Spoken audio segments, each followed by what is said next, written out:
All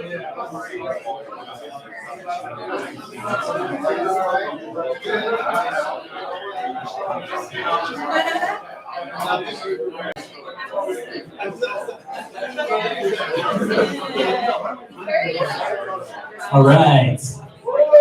It's Wayward Comedy, everybody. Thank you for appearing another Wednesday night. Another local stand-up comedy show. This Wednesday, I haven't hosted a goddamn long time, so I feel these fucking nerves. You can't see it already. Woo! All right, so everybody in here. But yeah, they say if a teacher, they say if you can't do, you teach. And I said, well, what do teachers do? I don't know. All right. Anyways, we got some firefighters in here tonight. Let's give it up to them right now. There we go. I did that because I know they hate that. Probably all those people out there driving, honking at you guys. You're like, really? I want to run over you. I get it. We're just trying to show some support. But yeah. Anyways, I don't really I think I'm for prescribed burns, but I just think that's kind of like a hard, crazy name to like just swallow down, you know? Because I don't really understand it. You go to the doctors and kind of get prescribed burns, or can I get a prescribed burn from a doctor? Is that how you guys do it? Anyways, I'm a little confused there. I'm gonna stop talking though, because this next comedian is funnier than I am. Give it up. He's also a firefighter, so another hand applause for that. Sam Lynch, everybody.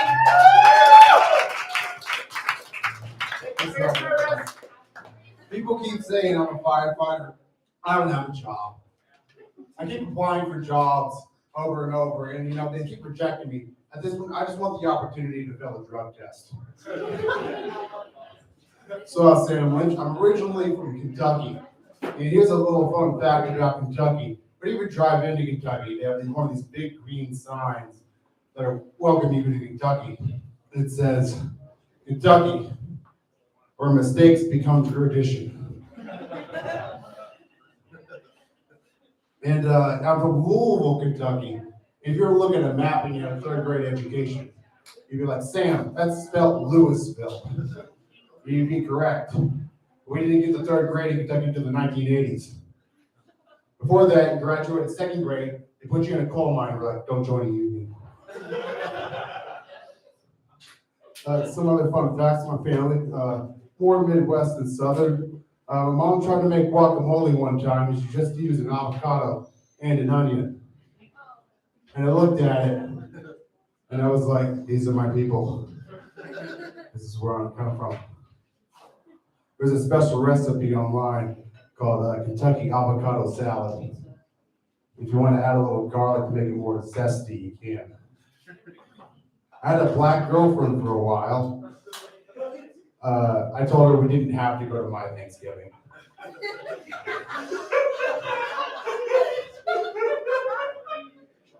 She appreciated it. A little more fun facts about myself. I hurt myself a lot as a kid. My mom bought me my first pocket knife, and I immediately asked for a Band-Aid. I had saved up a bunch of money from all my birthday money, and I bought one of the first toys I ever bought for myself. It was a Nerf gun. It was like one of the super new Nerf guns. And I wanted to know how it worked. So I put it to my eye, and I pulled the trigger. I really didn't get to see much of how it worked. I was blind for about 30 minutes. I was 19. My mom wasn't there to protect me. So I do jiu-jitsu, Brazilian jiu-jitsu. It's not that much. It's pretty much a man sitting on my chest and being like, you're getting a lot better, buddy. I got my blue belt recently. That's when they stop telling you that you're getting any better. So what else do I do? Oh, I got to be Smokey the Bear once. And the thing about being Smokey the Bear is it's like having a kid and putting them in dance class. You want to express yourself kinetically. It's like a little weird kid. But when I was Smokey the Bear, You can't interact too much, you can't talk. But, I could see the weird expressions on the kids' faces. They were weirded out too. And I made eye contact with this little girl. And she just looked straight into my soul. I don't know if she was weirded out or she's just like a very powerful empath. She's like, this is weird for me too, bro. I get it, you can't pass a drug test. This is your life now. What else was I gonna talk about? All right, so I got a bunch of people from work here, which means I have to be funny. I can't let them down. Usually I just come up here and give my opinions about different superheroes. Like, I felt bad for the first person who's gonna fuck Spider-Man. That's a little fucking nerd. So you don't wanna be in the bedroom. You don't wanna be in the bedroom with anybody, so like, watch out, it's about to be a sticky situation. He's got nobody to learn from. He's a young man surrounded by gods. Like Thor. Thor he's good looking. That's all he's got going for him. Tony Stark's an asshole. Captain America's never been laid. That's right. Yeah. And then there's the Hulk, who, he may be big and green, but if you notice, it doesn't get any bigger down there. We would have noticed. He's kind of just an angry white man. All right, so I'll finish out on this. I like to think of myself as a philosopher who's interested in time and space and stuff like that, the language that humans produce. And I was thinking about, how did language emerge from humanity? How did we create that? And I think I figured it out. You see, there was a caveman and a cave woman in the cave, and he was going down that cave pussy. And she's like, "Bugh. And he's like, it's like, dude, just slow the fuck down. That's all I got. Thank you very much.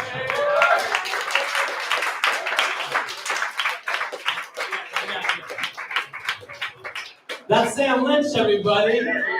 How he holds a hose and puts out a fire. Shit, that's like some, I don't know, his mother must have taught him that just from a young age. Just be like, just put out the fire, son. If the house ever catches on fire, pee on it. And he survived. That's how he got the job. Yeah, I was kind of thinking about some hero movies the other day. This would be kind of cool if they kind of came out with the next Spider-Man called The Brown Recluse. And is this a Chicano that doesn't like anybody? All right. You guys like that one, right? Cool. I know, man. I'll come up with it sometime. Anyways, the firefighter's gonna like this next comedian because he's a red flag, so you definitely want to burn him next, okay? Give it up for Red Flag, Francisco.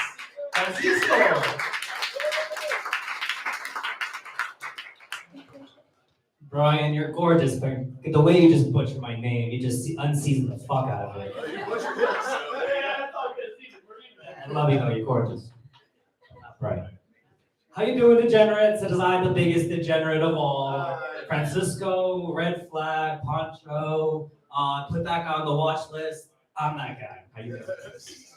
I guess I'll start off with the Uvalde Police Department. I'm sure you have your own thoughts about them, and I'm sure they're valid and fair. What blows me away is they have the firepower, manpower, authority to take on anything, but they forgot to account for one thing in their budget. You guys know what it is? Balls. Oh.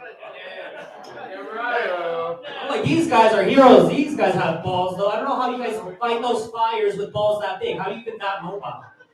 Give it to those cops. They need some. Spare some balls, please. You guys don't like balls jokes? I think it's funny. Balls. A woman was arrested tonight. She punched her boyfriend 50 times in the face. She set his car on fire. She stole his dog. Apparently, the boyfriend's last words before the assault began were, "Sure, babe, you can check my phone."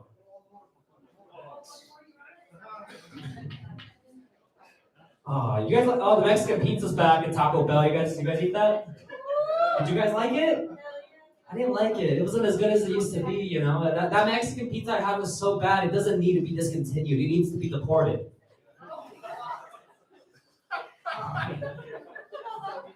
Go where? I was driving my dump truck, you know, my construction job, and I realized something. The things you can say at a construction site, you can say at the set of a gay porno. For example, how many loads did you take today?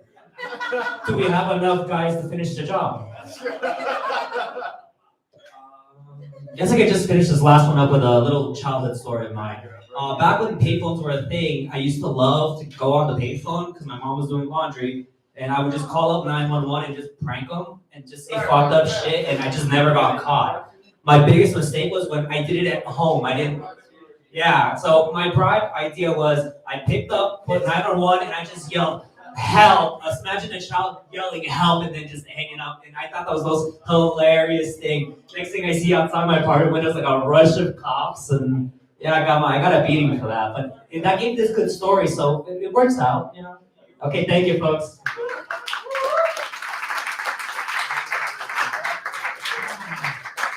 Jesus. Really knows how to make people sweat, right? Give it up for Red Flag! Woo! Alright. This next comedian, I don't know anything about him, but he came in, never seen him, and he just signed up on a list. And I was like, where do you want to go? He's like, whatever. So I was like, you're my favorite comedian. Give it up for Billy Brown. There you go. Oh, shit. All right. Hello, I do have some disturbing news to start off with. I read earlier today that 55% of college graduates, 50% wasn't 50. I didn't write it down. 15%, I think. A lot of college graduates can't do math, is the point. Does anybody know why, I mean, there's a lot of places that you can buy condoms. Does anybody know why Target and Walmart are the best places to buy condoms? Yes. It's because there's fitting rooms there, obviously. In a survey of married couples, 7 out of 10 wives admitted that they make up a reason not to have sex. And 9 out of 10 husbands hear that is, let's do anal. I'm just telling you the facts.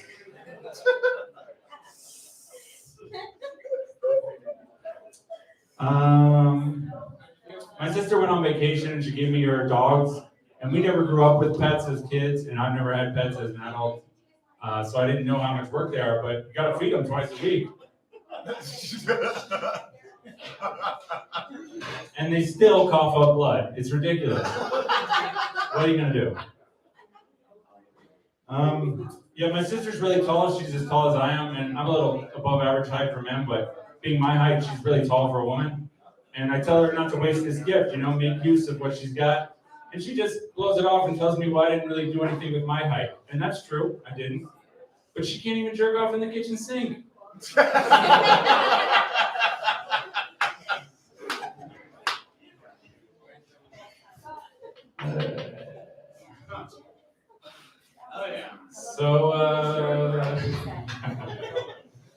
So I moved here from a bigger town, bigger city, and I was driving a lot, and driving's really awful. You know, I've heard people complain about driving here, but it's nothing like a real big city with real traffic.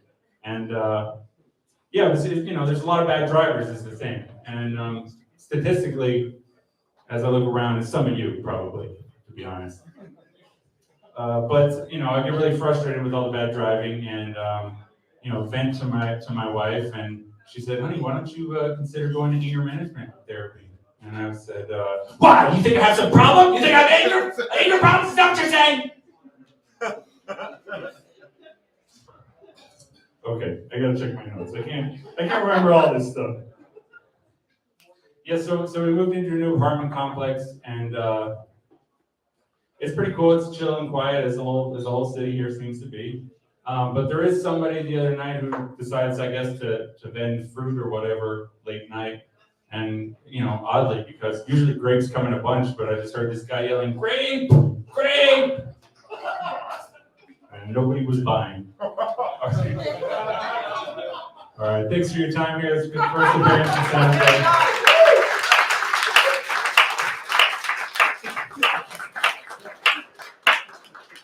Hey, Billy Brown, I didn't even ask. Where do you come from? Is it Orlando, Oregon, or Orlando, Florida. Orlando, Florida, Oregon? There you go, man. I'm really bad at geography, but thank you, Billy Brown. You're amazing. Give it up for Billy Brown, everyone. Traveling through, just killed it. Came up on the mic. Let me do this. All right. This next comedian, I want as a life coach. He tells me a lot of great things, like how to not celebrate my birthday, how to never eat just half a donut. Life lessons that you'll just never, ever, forget. Give it up for TJ Jones, everybody.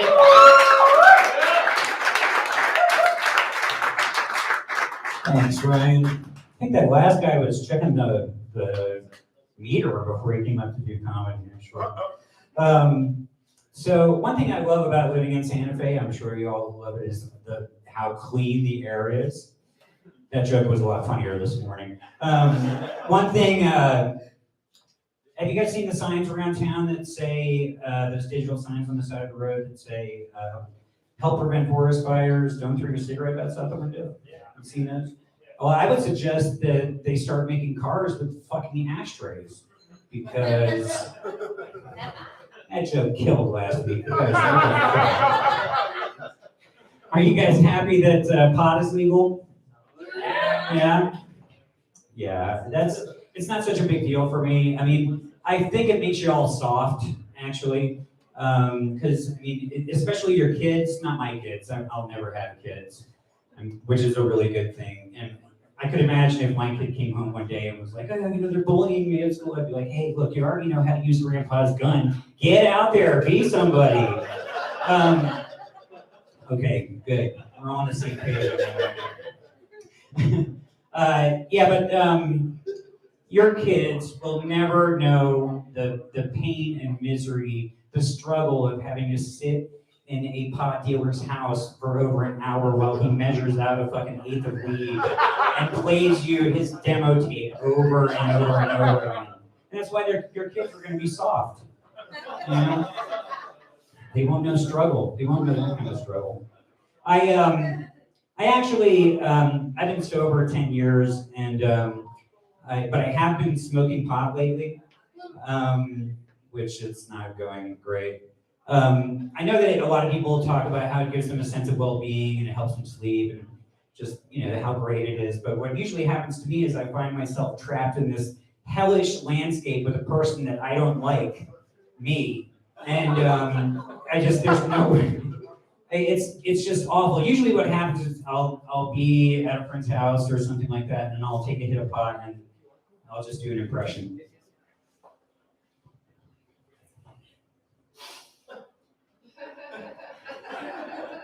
Oh fuck.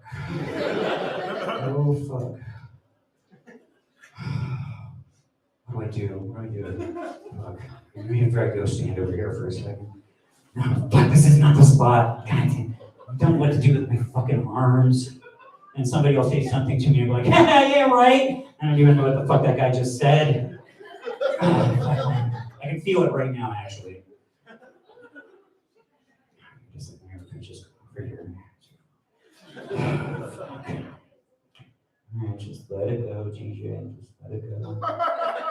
Let it go. Let it go. Yeah, something like that. But your kids are gonna be soft. I used to do a lot of drugs. My favorite were psychedelics. Acid. Anybody here tried acid? I know you've tried it. You've got that look. If you haven't tried LSD, it might be because I might have taken it all. I used to see a lot of UFOs when I was on LSD. But I think it's funny that the amount of UFOs that I see is in direct relation to how much LSD you take, because now that I'm not taking LSD, don't say so many UFOs anymore. There were some unexpected side effects from taking all that LSD though. Like, I'm a little bit psychic, so like I can sense things about certain people. Like you, sir, you really know how to erase a hard drive. That's a kitty corner joke for those of you who didn't get that. Yeah, you need to clear your browser, Kyle. Like this guy right here, you have a drug problem. The problem is that you don't share your drugs with your friends. Your pets secretly hate you. This guy right here, he's upset about the quality of his real doll. You need to spend more than $400 on a real doll store right now. Wow, this is going really good. And you, stop telling people Euphoria is a good show, okay? It's not a good show. Who's the psychic, okay? So I heard recently that, I heard somebody say recently that stand-up comedians are the modern day philosophers. And I just feel like that's a lot of pressure, okay? A lot of pressure that we don't fucking need, all right? We're bullshit artists, let's just be clear. Philosophy, yeah, I'm sure a philosopher would get better laughs than I am right now. My birthday was last week, and I just turned 51, and I gotta say I'm really enjoying getting older because I'm less and less invested in the future. You know, like I used to care about what was going to happen in the future, and now I just don't really give a fuck, which is awesome. God, it's so great. And I hang out with a lot of young people. Not like that. I'm not a counselor or something like that. I have a lot of younger friends, and it's really fun hanging out with them because they still have hope. Yeah. I'll do one more. I'll do one of my favorites. One of my favorite drugs is ecstasy. Anybody tried ecstasy? Man, this is a fucking sober crowd. Ecstasy, for those of you who've never tried it, it's kind of like taking like a concentrated glee club. You become like way too excited about things. You're like, wow, I love this song. We should dance. The danger, it can be a dangerous drug. The danger with it is that you end up listening to really shitty music and enjoying it. But most people don't know that when you take ecstasy, 80% of it is passed in your urine unchanged. So I came up with a new drug called re-ecstasy. Pay no attention to the fact that it comes in a reclaimed water bottle, and don't worry about the color, and don't mind the fact that it's warm. I'm not going to tell you how I know this works, but it fucking works. Thank you very much, folks. You've been a great crowd. Give it up for your host, Ryan Wallace.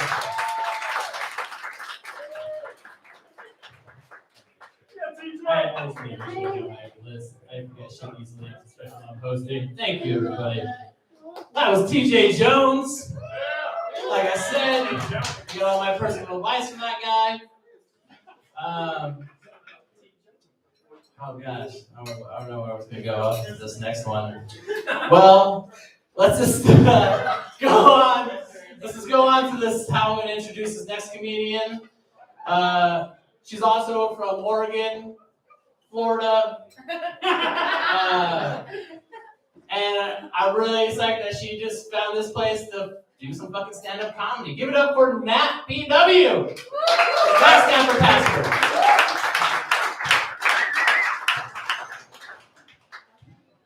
I think that intro was probably pretty apt for how the rest of this. But really, I was glad to walk in here and see so many great comedians that warmed up for me, and hopefully everyone's nice and drunk, so whatever I say is funny. But yeah, I'm from Seattle and really excited to be here on a very long trip, and took a flight. It's kind of weird flying these days, I don't know if we're post-pandemic, but you know, you're next to strangers and kind of forget what it's like to be next to strangers, and you know, people forget basic human decency. But the best flight I ever had was on a trip to Mexico a few years ago. And it was awesome because I was a red-eye flight and I got upgraded to first class. Never get to fly first class. I will say, everyone should try to fly first class once because it really gives you a sense of empathy. Hear me out.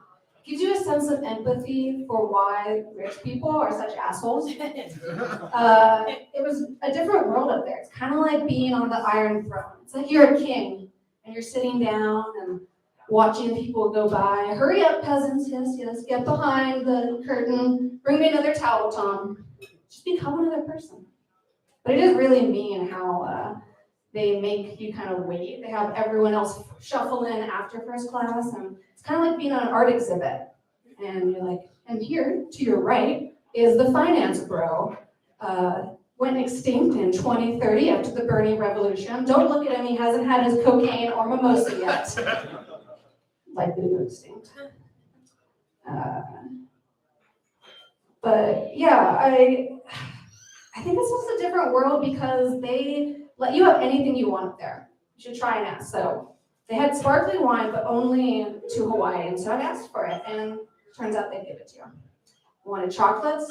They figured out a way to get that to me too. I really wanted to watch the Avengers movie.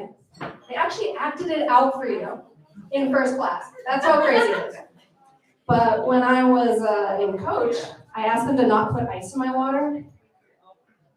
The face that you get from that. I'm trying to save you some money here, okay? But yeah, I do think we're gonna look back 1,000 years from now if we're still around. I won't be around. Actually, maybe we'll be around in the singularity, but we will look back and think about how cruel it was to really make people fly coach. That's why we have to bring about the Bernie Revolution. Thank you.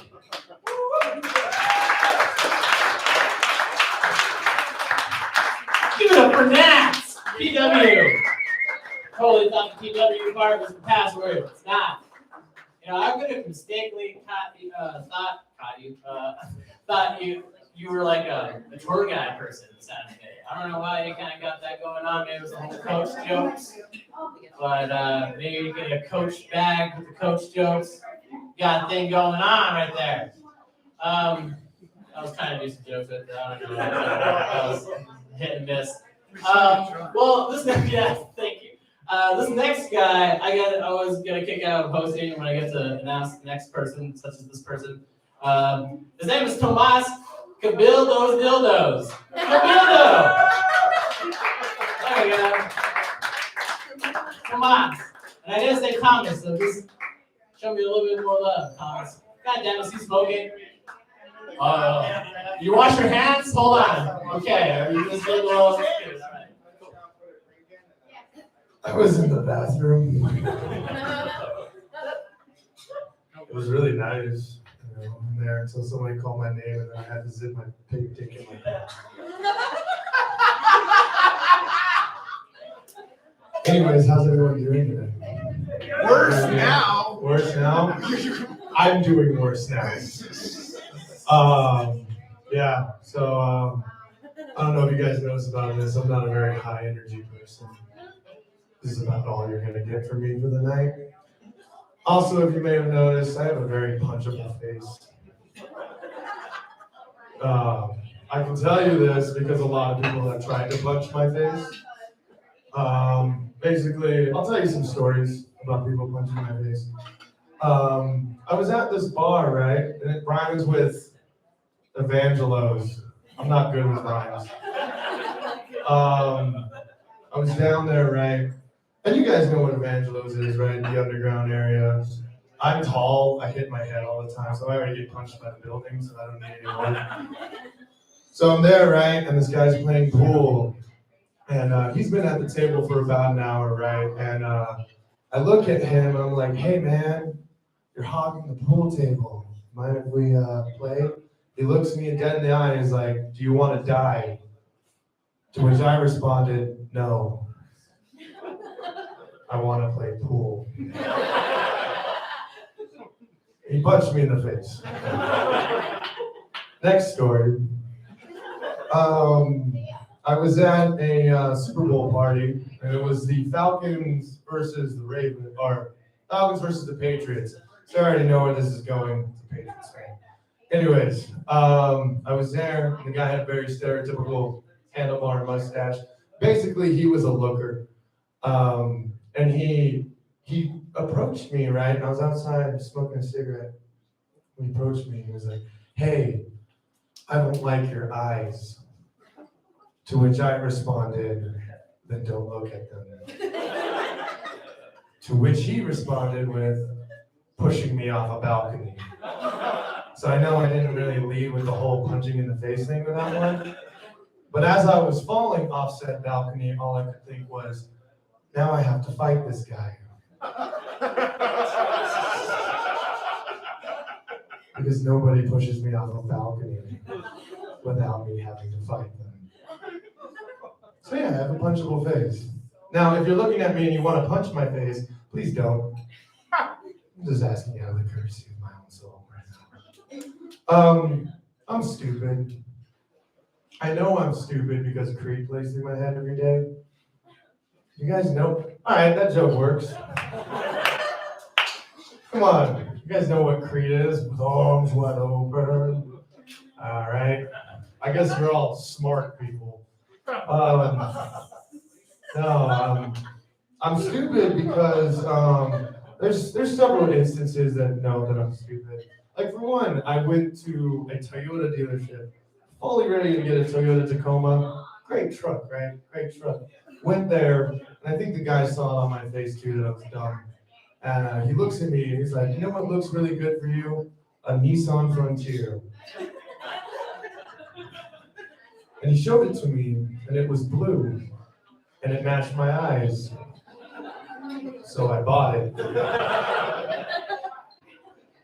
And I don't know, like it's one of those things, you know, there's other things that make me realize I'm dumb. I went on a date a while ago, a couple months ago, and it was off of a Hinge, and on her profile she said she was queer. And she obviously went on a date with me, the straightest human being you could possibly look at.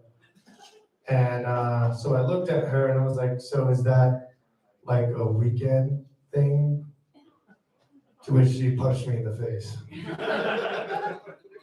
See, that was a range around. You guys got it. So I don't know if you guys know this about me. You don't, because I haven't told you anything about me. I used to do a lot of film work, right? I did a thing for National Geographic. You can clap now.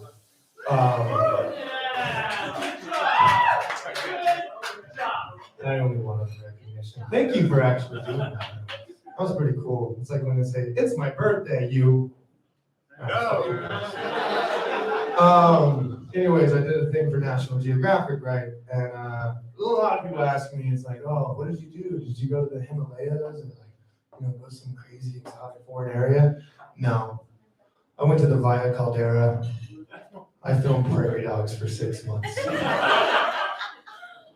And in the time, so I don't know if you guys know a lot about prairie dogs. You probably should. They're on every single fucking side of the road you could possibly imagine in this thing. But as we were up there filming prairie dogs, there was a couple of situations that happened that were kind of interesting. The first situation that happened was me and this guy were in our blind, about 100 yards from this prairie dog. This leads to somewhere, don't worry. We're about 100 yards from this prairie dog, and we're looking at it, and we're like, "Yup, that's a prairie dog." Screaming at the sky, yelling and stuff. We're staring at it. Then out of nowhere, it explodes. To which I looked to my cameraman and I said, "Oh God, they have guns now." That wasn't the case. It was actually a bunch of rednecks with AR-15s who decided, let's do some target practice and shoot God knows where. And as they got out of the truck, I should mind you, about 15 Coors Lights and bottles came out of there. Whatever. I'm just trying to work in my marketing for Coors Light. Anyway, so obviously bullets are whizzing past me, and I get out of my blind, and I'm like, "Hey man, you're shooting our cast." They stopped shooting. I mean, they thought I was a prairie dog at one point, but it was like, I quickly debunked that. The second situation that happened was, I don't know if you guys know this about National Geographic. It's all fake. Except for I just hit my chin with the mic.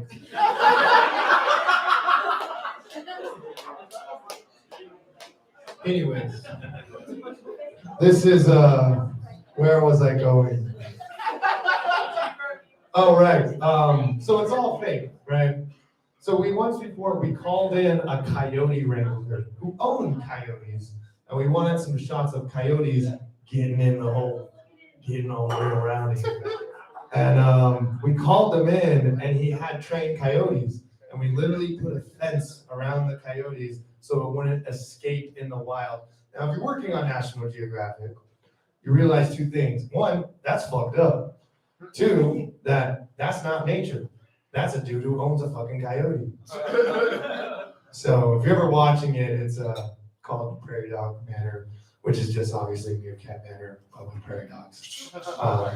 We're shamelessly always original. So the other thing that happened was we had the situation where we wanted to get a shot of a cougar. We got one shot of the cougar, right?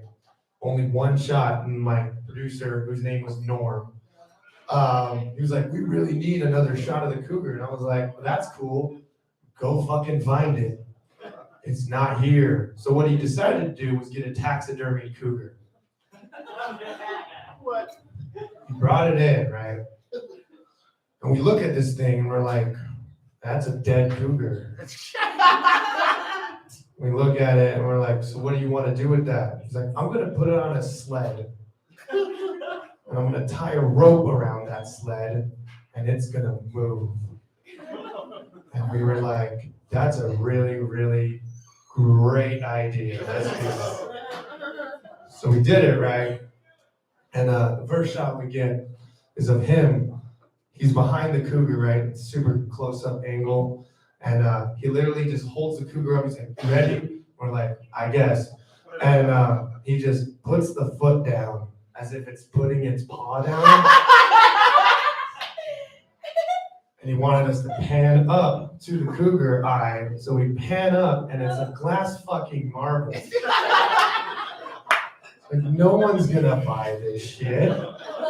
He was like, oh, but it looks great. I was like, okay, well, let's do the rope pulley thing too. Let's get this shit over with. So he does it, right? And he's like literally in a tree across the way. And he's just back over there like.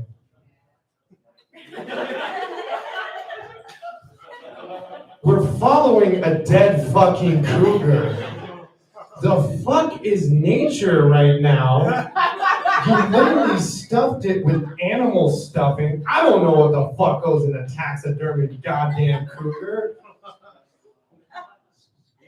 It didn't make it into the movie, but that's my time, guys. You guys have a great night.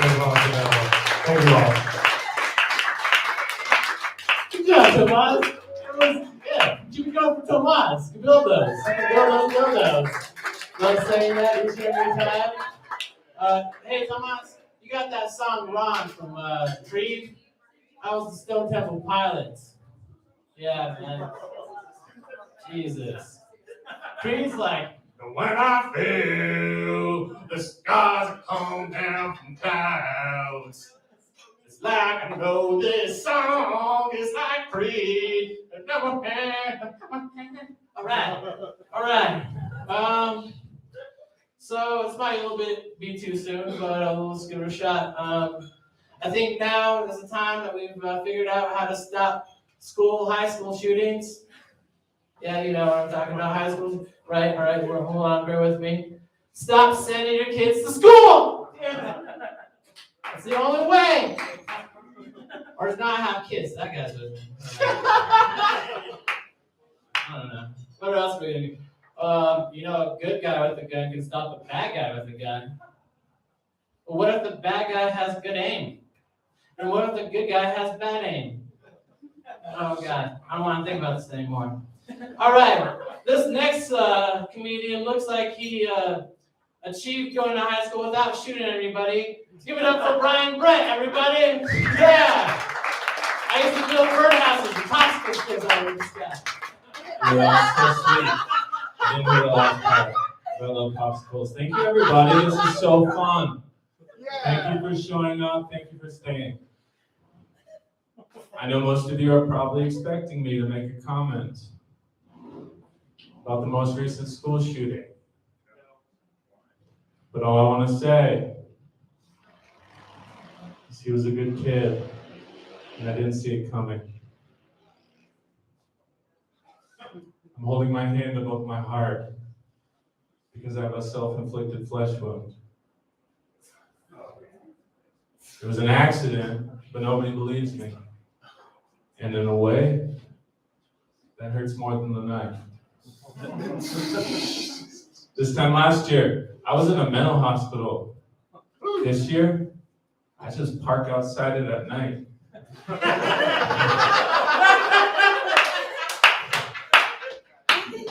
I wear Visine to all my other jobs. Here, I want you to know I'm fucked up. 90% of the time, I'm homicidal. 10% of the time, I think of something funny to ease the pain. It works out to about 1 joke a day and 9 murders. There's gotta be a better way. My name is Brian. Hello, everybody. I compulsively tell the truth, which means I have a shit personality. I like to play horror movies on loud to rile up my neighbor's dog. I fucking hate that bitch. I'm moving to Brooklyn for a month to double check if my illness is altitude related before the lobotomy. Hey, is it cultural appropriation to wear the scalps of my victims?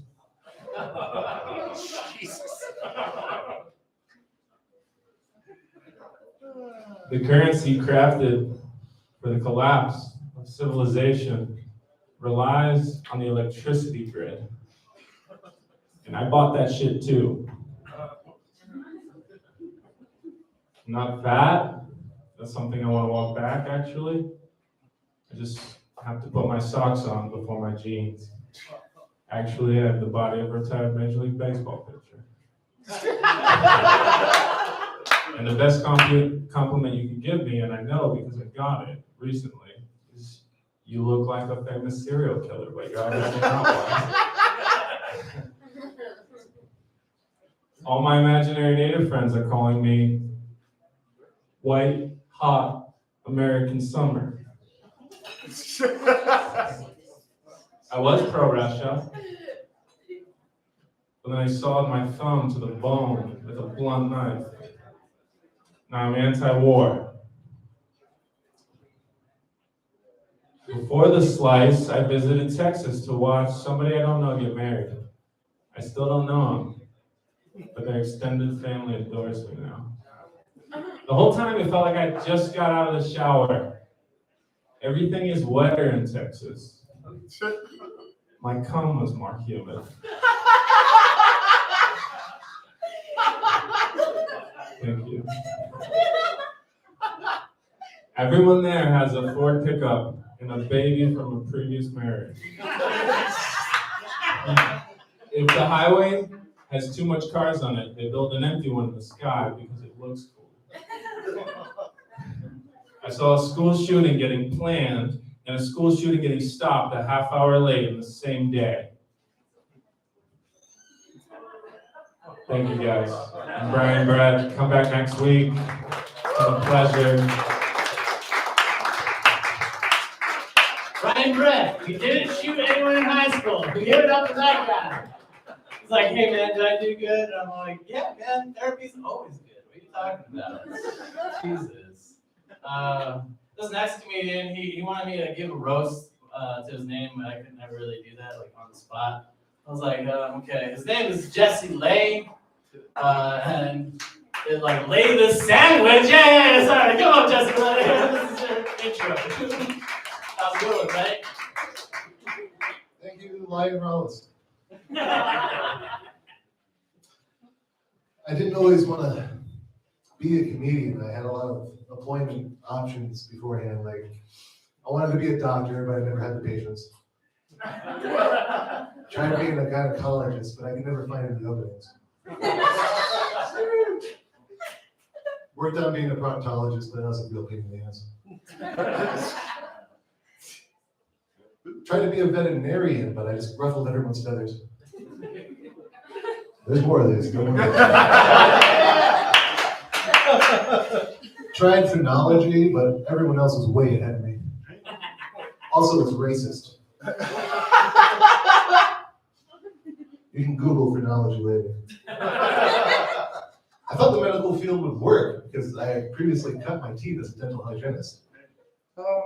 People say cut my teeth as a form of that's where they got their training.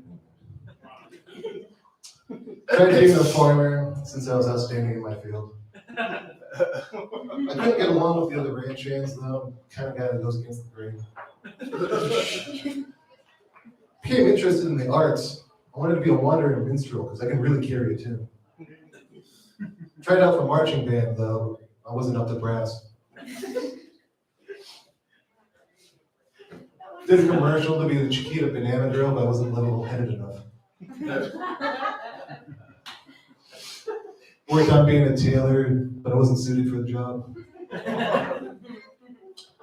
Wanted to be a mortician, but I'm too punk rock to work around a bunch of stiffs. Also, I couldn't drive the car more than once because I don't rehearse.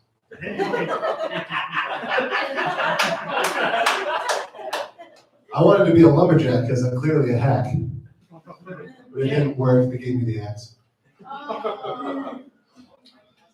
Wanted to be a firefighter, yeah? Because I'm known for putting out. But I ended up working at a dispensary because I sell prescribed burns. I did end up becoming a server finally at some point. And I just wish being like a waiter was a lot more like being a comedian.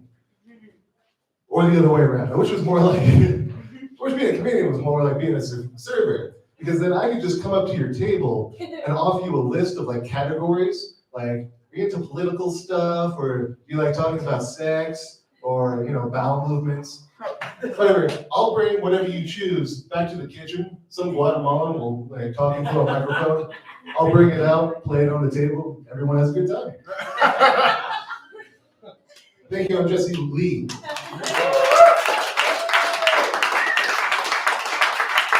That's a weird way to spell it. Yeah. It's not Bruce Lee. Because the way you spell Bruce Lee, you could be saying Bruce Lee. I don't know. You guys don't get it. Anyways, let's move on from now. So I'm kind of stuck on even I was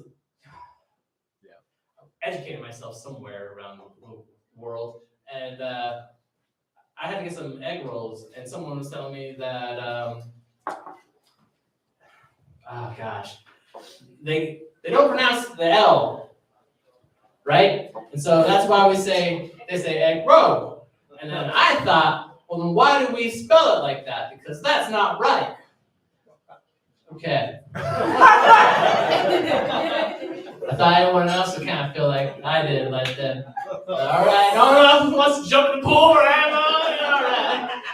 How are you guys doing? I was just paying attention. You guys look kind of young. Did you guys just graduate high school or something like that? Did you guys get from college? Are you guys in college? Well, hell yeah, you guys survived high school, man. Give it up for yourselves. Give it up for these people. They're past high school, they're into college. You're looking at me like you're way too pissed off. You're like very woke. I feel like you actually smoke blunts just to make sure you're that woke. All right, I kind of got you on that one. This next comedian, new, inspired by me. I don't know how, but I'm just glad that this place is here for them to be doing the comedy that they're going to be doing. Give it up for, oh god damn it, Lynn? It's not better than Dylan. Okay, Day Lynn. Yeah. Everybody, Day Lynn.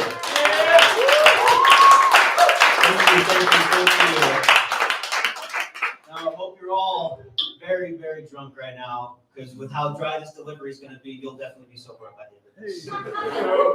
Now, I would like to thank a cool friend of mine here for giving me the courage to get up here. By the courage, he bought me 3 drinks tonight, probably a 4th after this. Very cool Uncle Steve over there, an amazing fellow. Reminds me of my high school cross-country coach, except the only difference is he's not blonde and he's the only man I probably let me groom over the age 40. Yeah. So, 2 things you gotta know about me. Well, a 3rd thing, real quick. I am a very young lad and I have younger friends. So, Zoomer humor, I hope will land here tonight, and I really hope it does not go over your head. As how vertically challenged I am, a lot of things tend to go over my head.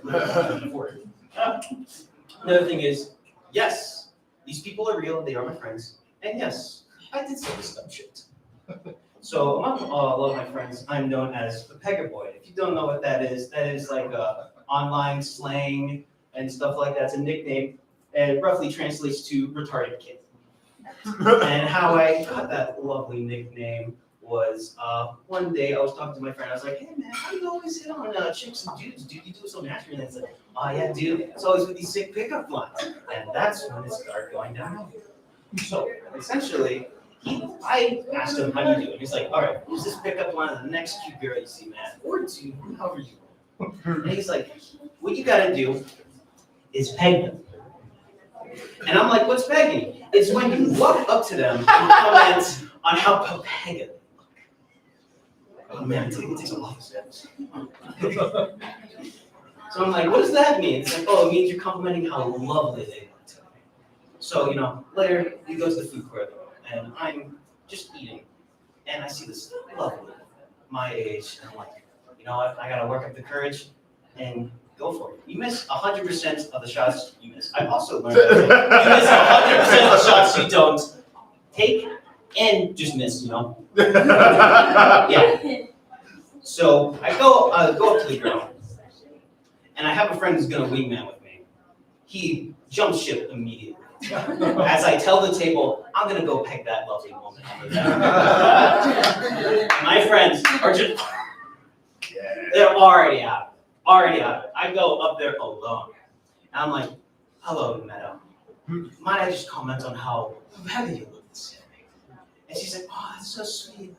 I don't know what that means. I'm like, you know what? I don't know either. I turn tail and I'm just, I'm like, you know what? Caught me, red-handed. I don't know either. My friends are immediately like, we gotta get out of here, dude. We gotta get out of here. We leave the food court, we get to the car, and we're like, Dalen, we love you. You're a great guy. But you just called that girl retarded. I black out. I'm out of it. And next thing I know, I'm at my computer desk and I'm being called the Peg Boy over different calls and stuff like that. And now I'm stuck with that nickname for the rest of my life. It's great. Yeah. My coworkers love to do the same thing with me. I used to work at B-Dubs. I was a hostess. Despite what some people say, I love the food industry. It's a lot of fun. I have fun in the kitchen, cooking, flipping patties for $15 an hour. I feel like SpongeBob, Now I'm starting to feel like Squidward. Oh, those jokes are starting to actually hit me. Oh man, I really get this guy now. But yeah, there's this one coworker that always would work the mornings with me when I was a cashier. She was like, wow, you look real feminine, Dalen.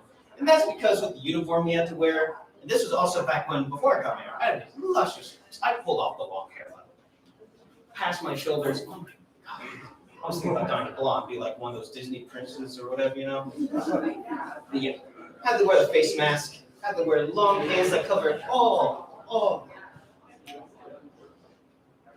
And long sleeves. It was pretty cool. I'm a small boy. I don't have a lot of body fat. It's kind of hard to maintain the heat, Not to mention, I would like to thank my Brazilian mother for this, but I'm kind of packaged. I got the curves, so I can pull it. But always, whenever there'd be a high schooler that's coming in and they sit at one of her tables, she'd be like, that cashier over there, she was talking about how cute you were. She's nice. You can't really talk to customers often, Why don't you go up there and make the first move? Every single time, these high schoolers, swagger, they come up to my cash register, and they'd be like, and yes, they did say these things. You know, I was hoping to take a bottle of hot sauce today, but you seem to be the hottest thing on the menu. You know, for the first time ever, and every time that would happen to me, I was like, I would like to formally apologize to every man and woman I ever flirted with, because being on the receiving end of that is the worst thing ever. You know, this was my favorite part of the job, because all these high schoolers, I would never say anything, I would never pretend to be a chick, I would never look at them like that. I would love to put the fear of God into them. Because without saying a damn thing, I'd put my leg on the counter, and he'd be drooling, just, as if he's never come in contact with a woman before. And slowly, I would just pull my jeans. And you know, the jaw-dropping stuff would always be amazing. We even had a kid go back to the bathroom and hurl, you know. I was like, man, after what I pulled off, dude, I'm not going back there and cleaning. You gotta give me a pay raise before I put my hand in that fucking urinal, dude. Hell no. Oh, no. Yeah, you know, I get to have my fun too with my pals and stuff, you know. I get to fuck around with them too. We got a friend named Hunter, you know. Name fits his occupation. You know, he tends to do a little hunting himself, you know. There was a guy with a punchable face earlier. He was talking about cougars and stuff. You know, he loves to hunt cougars too, but you know, in a more different setting and stuff, something familiar to this. You know, just a real quick thing. If you got any crypto bros or gals here, you've probably heard of NFTs. If you know what an NFT is, my friend Richard, could you just give us a big smile real quick? Like, show your teeth. Now imagine he's a monkey, and you spent millions of dollars to buy these images on the internet. They stand for non-fungible token. But I'm not going to get into that because that'll be a lot more funny than what I'm about to say. But yeah, my friend Hunter asked me one day, what the hell's an NFT, Dalen? You know, I thought it'd be a funny and harmless joke to tell him it stood for, oh yeah, dude, it's when you walk up to someone and be like, nice fucking tits. It's, you know, it's an acronym, dude. Why don't you use it next time you go bar hopping? He's a little older than me, you know, and he likes them older. So we go to this one bar, and he sees this well-dressed woman. And he's like, all right, I'm gonna leave you, fella. I gotta make this work. And now he's a bit of a husky man, but he likes to joke about it. So he walks up to the lady, and he's like, you got any NFTs, lady? Because I bet they're not as good as my NFTs. NFTs, you know, his. But yeah, somehow it works perfectly. No slap in the face, no drink going out. He hits it off with her. I'm like, man, this was cruel. It's cruel. You know, he gets the digit, doesn't go home with her. But he comes to me and he's like, yeah, I'm totally gonna text her. Over the next few days, they're texting, you know. And he's like, one of these days, like, I'm gonna get the pics, bro. I'm like, what are you gonna get? I'm gonna get the pics of the NFTs. And, you know, a few hours pass after he sends me that text, and he's like, dude, what the fuck? I'm like, what happened, dude? Those were not NFTs. They were monkeys, bro. How do I respond to that? I'm like, you know, being a good friend I am. I'm like, oh, well, you gotta respond, you know? Why don't you Google some images of monkeys yourself, dude? Send it back.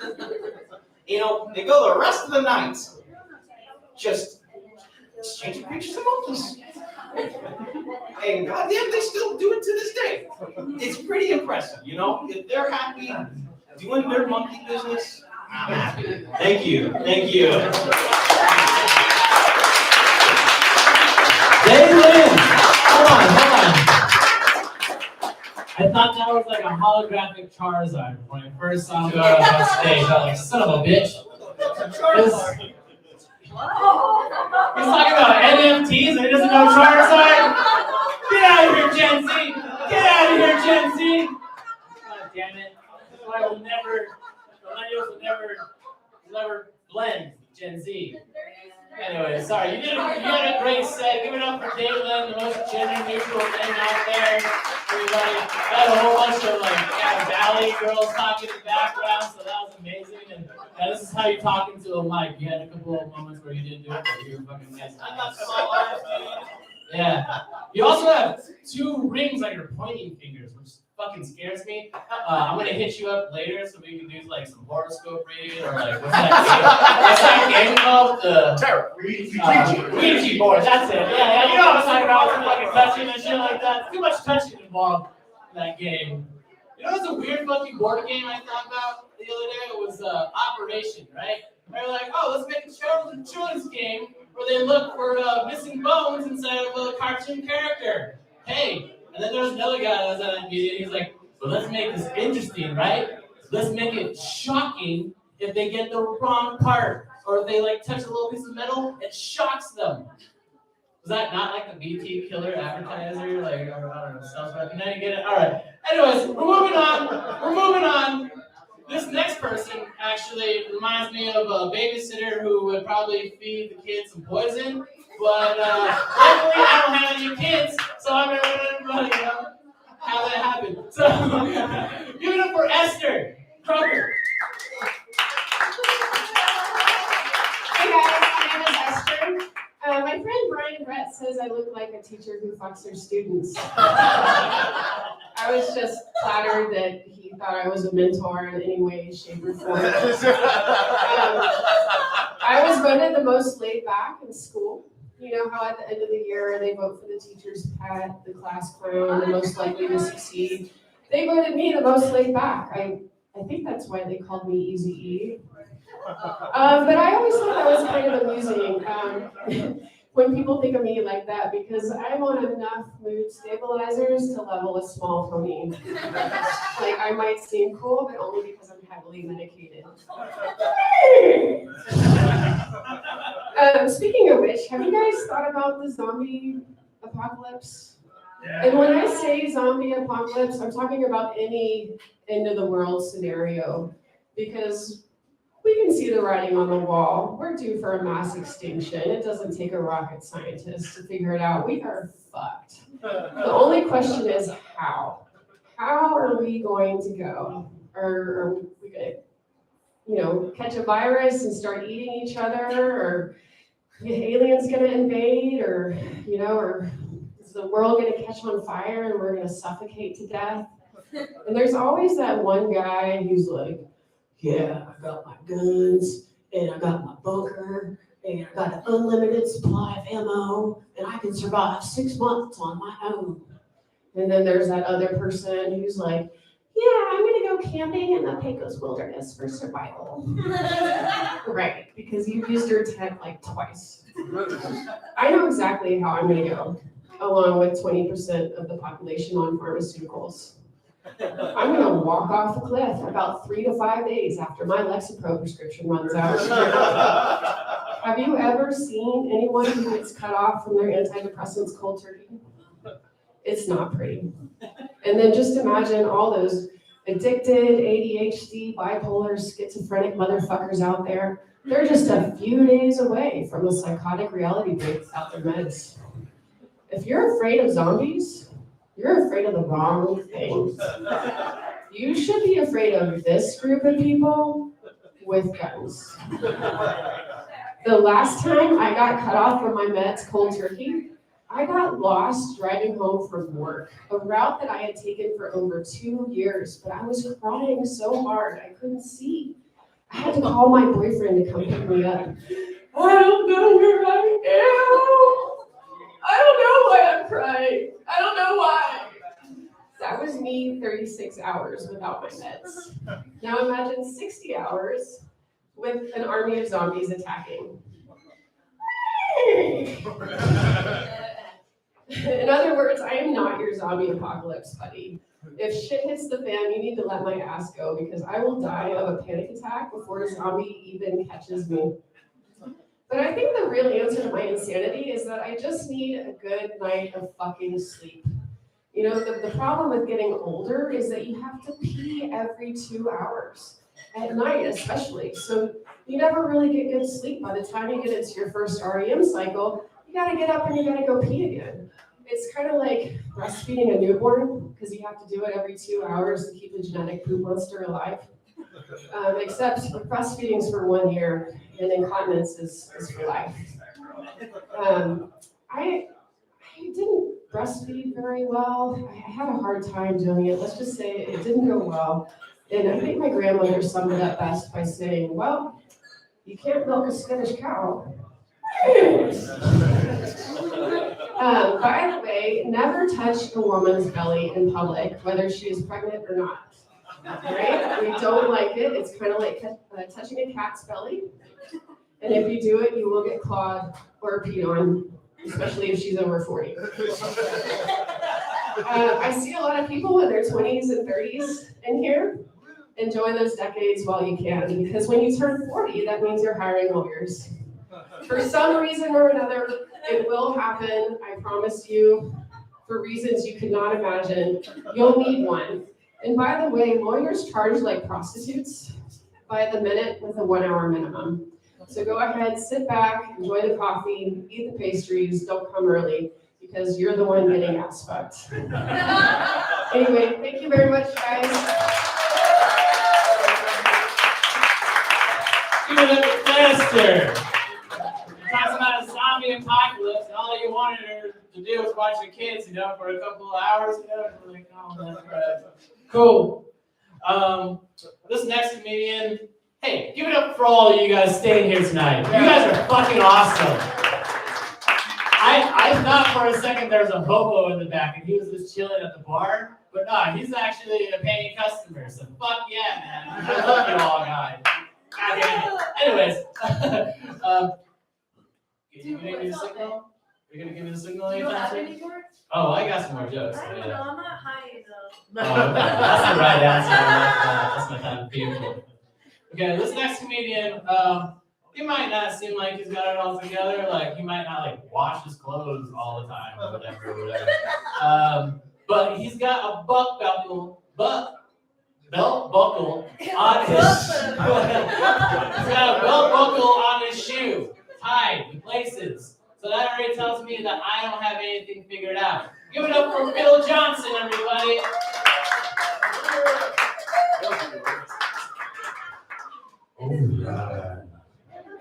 My name is Phil Johnson. It is nice to have you here. I've been trying to diversify my interests, trying to make a little bit more money. So I started taking phlebotomy classes.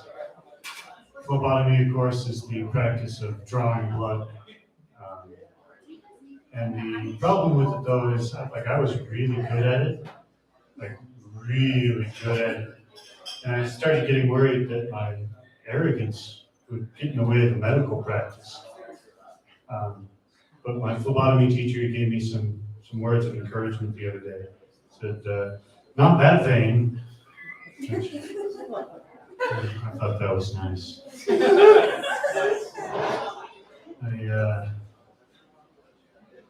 You see the news, the Johnny Depp Amber Heard trial ended with awarded for losses for defamation on both sides.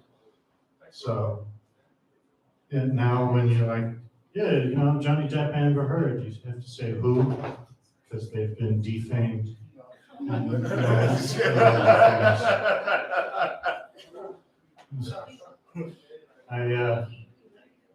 I was driving over here and I passed by the Downs in Santa Fe, and I realized I'd totally forgotten about the Downs. It slipped my mind completely, which is crazy because it's a huge complex. It's got stadiums and stables and a big racing track and this, giant thing. It just vanished from my mind. And there's actually a psychological term for that, for when that happens. They call it the Down syndrome. I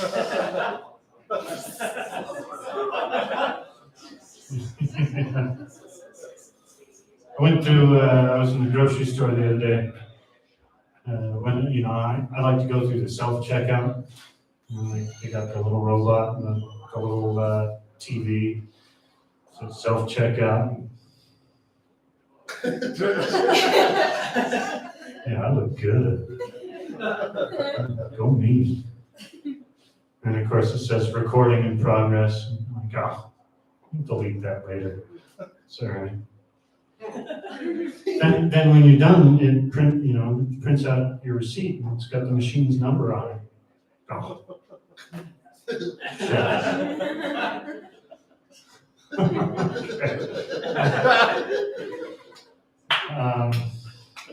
Yeah, I'm gonna end it there. My name is Phil Johnson.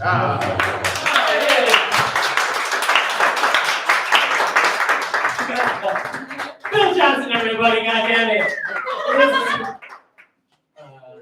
Spectacle. I was gonna say spectacular. I was like, that's not it. Goddamn, it's a star. Goddammit. Well, this is the time of the night where we give it up for your bartenders because they need some acknowledgement.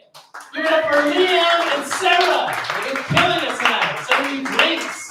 And guess what? You don't have to get your ass out of here exactly right around like 10 o'clock or 11 because you can stay and drink a little bit more and hang around maybe until 12. Anyways, this next comedian is your bartender, Sarah. Yeah!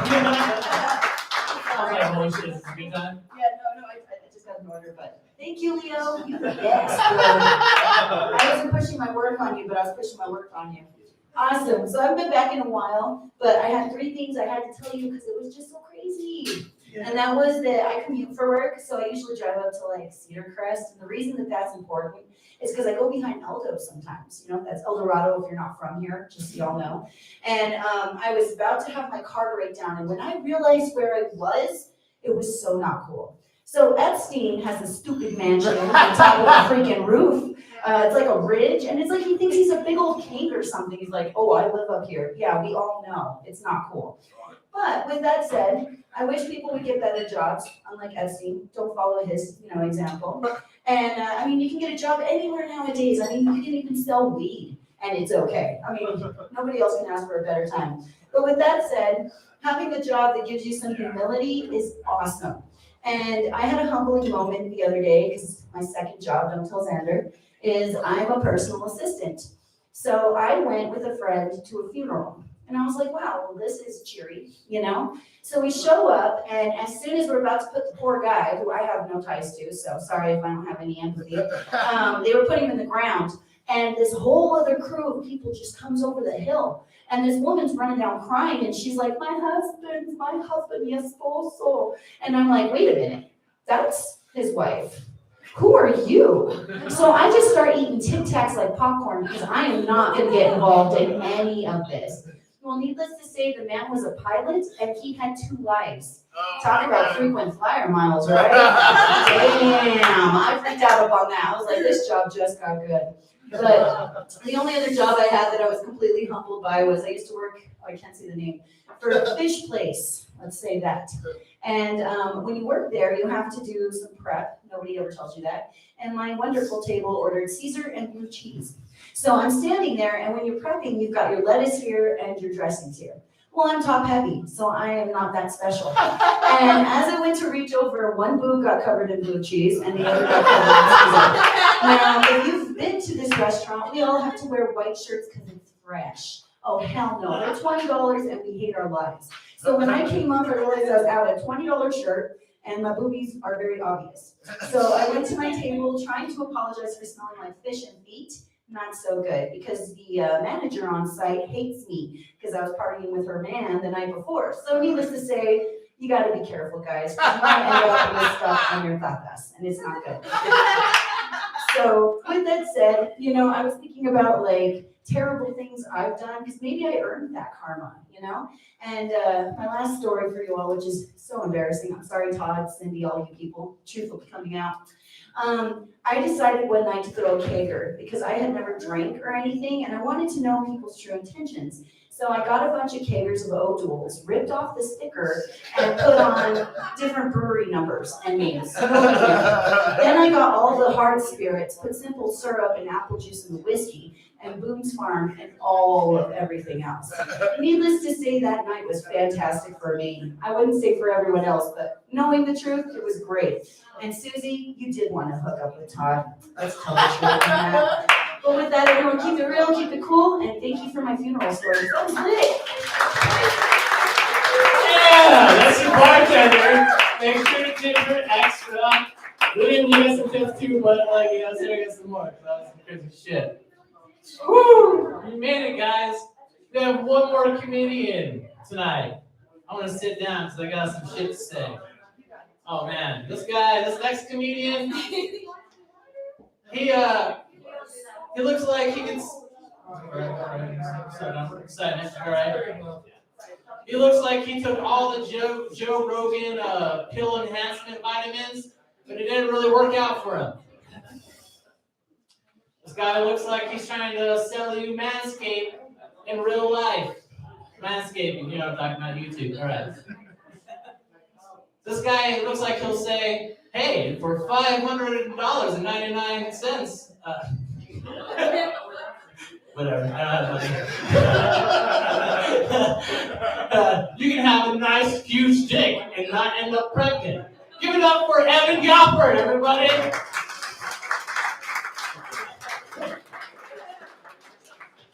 Thank you, Ryan Wallace. You guys ever heard of muscle confusion? Some people think it's like a workout technique. I call it my body type. Because you can kind of like, I don't know, are they there? I think they're there. I can't really tell. Nobody else can either. Yes, I know what I look like. I know I look like the problem. You know, like if you just saw me anywhere, you'd be like, that fucking guy's an asshole. I can just tell, I can tell that guy's an asshole. Like if you saw me in the grocery store, you'd be like, that fucking guy's squeezing the avocados too hard. I know he is a fucking asshole. That's how they get that one soft spot where it's good everywhere else except that one spot, because fucking assholes like that. Fucking asshole. I am an asshole. I can prove it to you. I know the asshole secret handshake.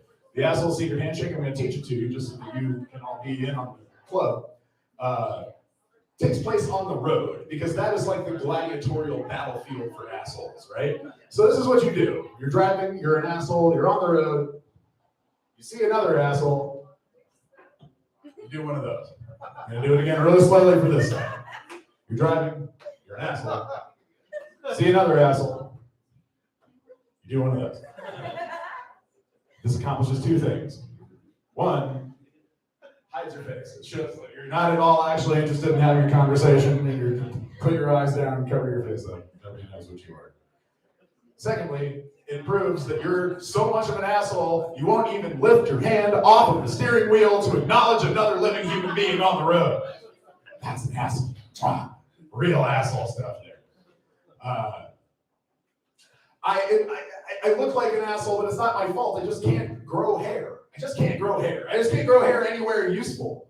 I mean, I can grow hair other places, but unless I'm missing the utility of having hair coming out of your ears, and I don't mean like the inside hair that everybody has that keeps dust from getting into your brain or whatever it does, you know. I'm talking about like hair on tops of my ears, on the tops, like my ears have a scalp. And I don't know if that's supposed to keep pigeons from landing on them or to keep homeless people from sleeping there or what, but it doesn't seem to have a purpose. I've plucked my eyebrows to assume human form, but if I were to let it all go, they're one thing that meets into my beard that comes up to be part of my eyelashes that then all goes into the ear hair, and then there's just nothing here. So I look like a great horned owl or something like that. So I shave it all, but now I look like an extra from American History X. And I don't mean to.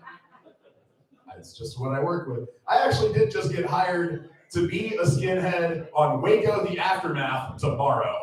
I'm gonna go be a background actor as a skinhead. And they told me like, you need like some skinhead clothes. Do you have any like skinhead clothes? And I was like, I've got some black Carhartts that are covered in paint. They're like, that's perfect. That's perfect Nazi clothing. Just bring whatever you own. But I'm actually half Jewish. The bottom half. Hey, this guy knows what I'm talking about, right? Yeah, that's right. No, Oh, yeah, that Jewish.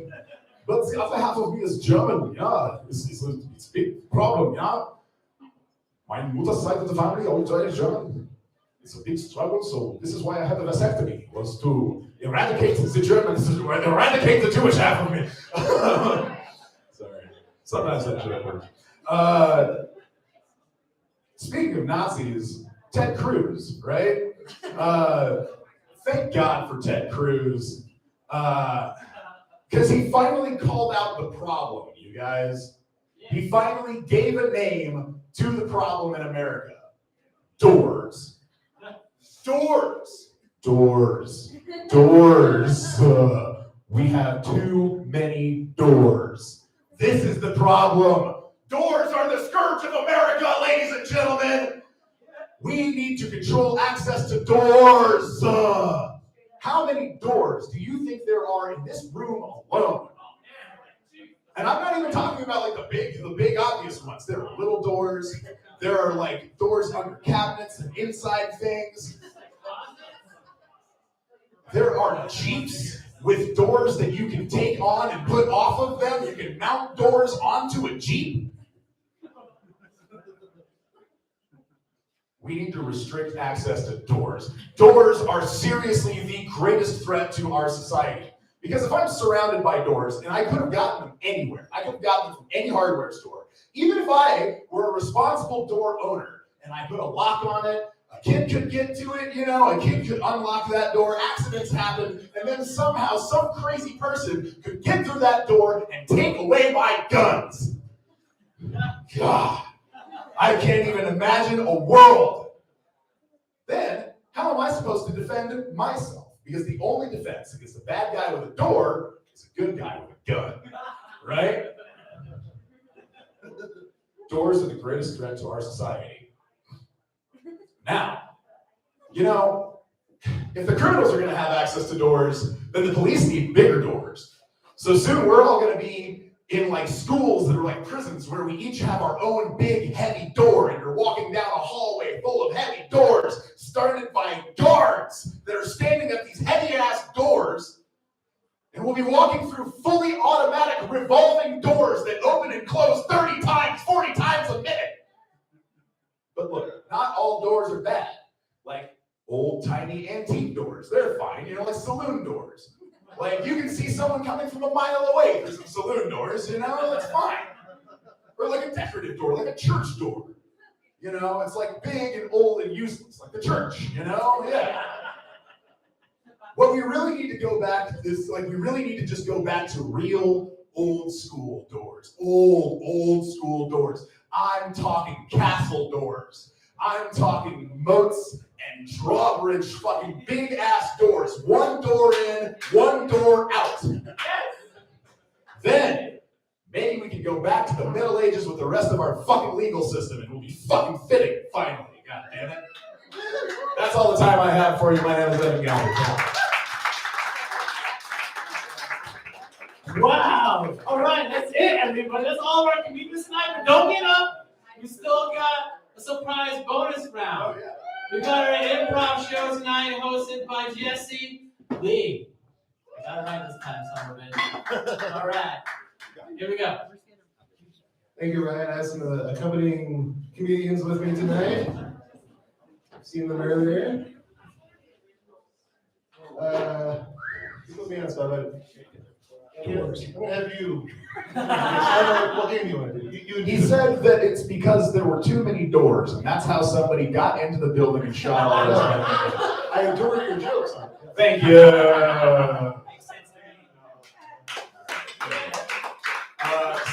So, say what? Oh, we're gonna play. We're gonna play the Jeopardy game. You know the Jeopardy game?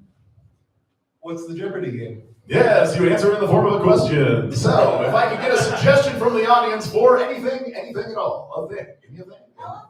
Elephants. What's the only good reason to go to the zoo? This is how the Jeopardy game works. You give us a suggestion, we're going to answer in the form of a question of what is the question where the answer is elephants. But we can also start with a different suggestion. So, I have obviously exhausted elephants. So, here's another one for elephants. What's the animal with two large members? Anyway, I don't know. Should we play this game? Should we play something different? This is going great. Give me another. What is it? Pleasure and pain. Pleasure and pain. What is the title of my sex tape? Yeah. What is the title of my sex tape production company? Same thing. Really, same joke. How I feel about my window installation business.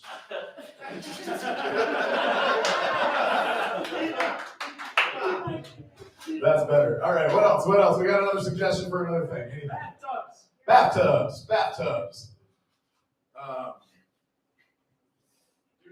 What is the best place for elderly couples to have sex on the beach?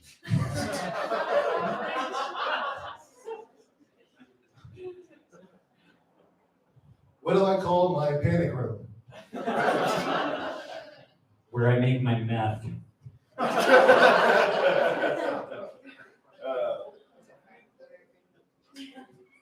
This is why we don't do this at the end of the night. You know? Rainforest. What's too late to save? Other than my dirty bedroom sheets, where else can you find rare diseases? Where I make my meth.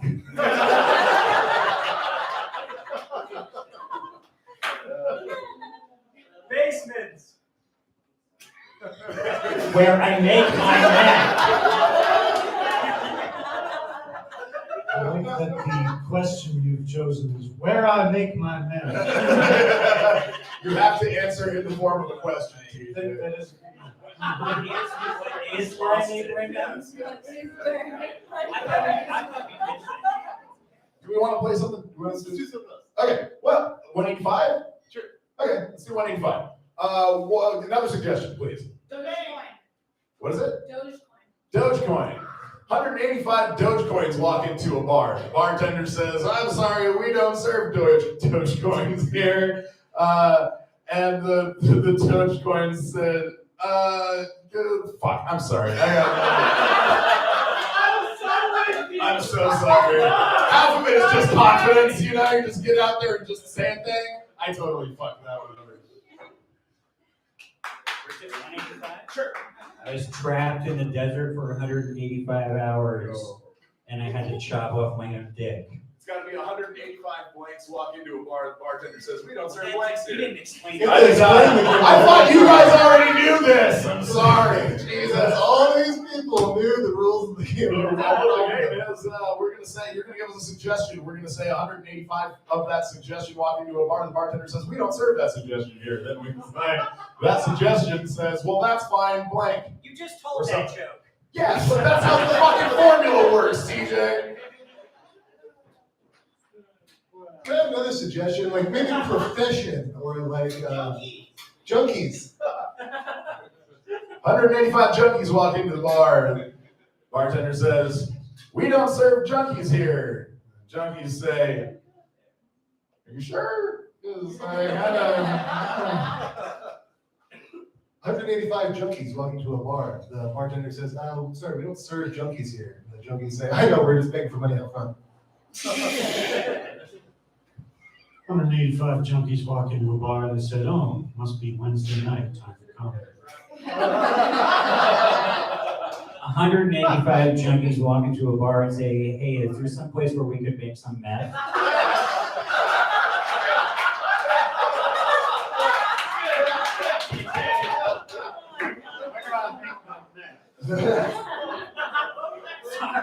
Another suggestion, please.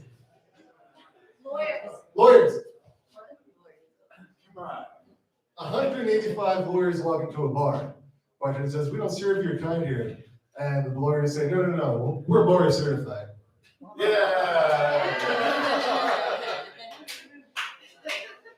Oh, fuck. 185 lawyers walking to a bar. Bartender says, we do not serve lawyers here. The lawyers say, that's okay, we're here to serve you.